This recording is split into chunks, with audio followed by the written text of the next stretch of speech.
In this video, I'm going to show you where to set your cameras up during the winter months. So as you can see, we have this trail camera right here pointed at this travel corridor spot and this micro food plot as well.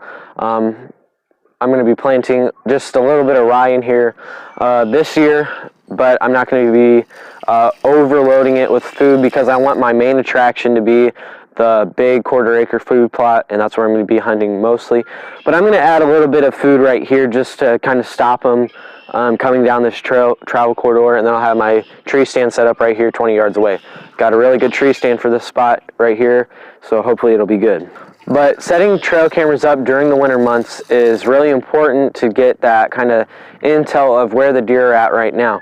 So my property don't have a lot of deer on it right now because of the second whitetail shift. I have an in-detailed video of that on my channel. You can check that out. And that's basically where a property like this property, not very few properties have this, but since this property has low cover, which we're trying to upgrade, and we have a bunch of ag fields around with no food, they've all been disked in. Obviously, they're all harvested by now. In wintertime, the food plot's pretty much dead right now. So there's no food right now and there's no cover, which means no deer. So that's what we're going to be upgrading on this property throughout the years and throughout the upcoming years as well. So that way we can have deer on this property during the whole year, and especially during the winter. So you'll see those deer leave around December, and then they'll be back here around March, and it's March right now, so just a couple of weeks they'll be back.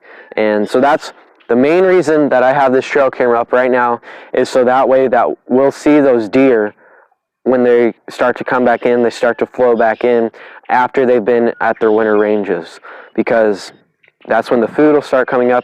And during spring green up, deer are everywhere. They have food everywhere, so they can go everywhere. They don't have to worry about where food is. So that's what I'm kind of waiting for right now, is the deer to start coming back after that winter, after them being in their winter ranges. And they can go from anywhere from a mile to 3 miles away. And actually, a really cool thing is we found the field in the property that they're all staying at.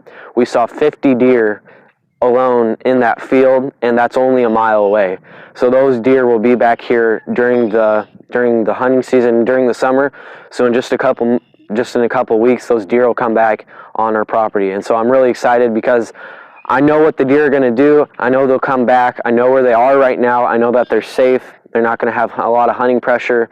And I know that they'll have a good enough food. So it was really cool to see all those deer, and hopefully we'll see all those deer here during the majority of the hunting season and during the summer as well, because they'll be back here in just a couple weeks when spring green up hits.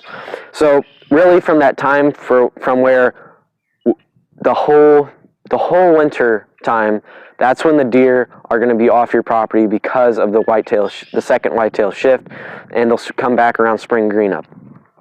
But we already had a couple deer come back. Don't know if they were spooked or what, but we had a couple deer come in here, and so that's why I set this trail camera up, because I'm trying to see when those deer are coming back. And that's really good to do, set this camera up so that way you know when those deer are coming back from their winter ranges. So that's the main priority right now during the winter, is making sure you know when those deer are coming back.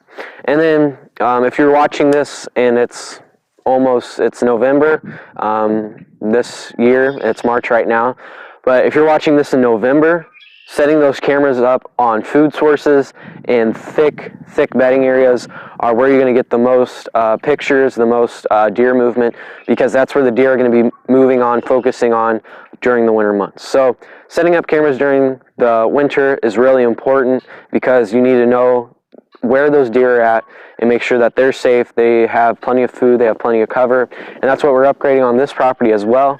But like I said, make sure you're focusing on food in the winter, focusing on really thick bedding areas, not so much little bedding areas, but mainly thick bedding areas.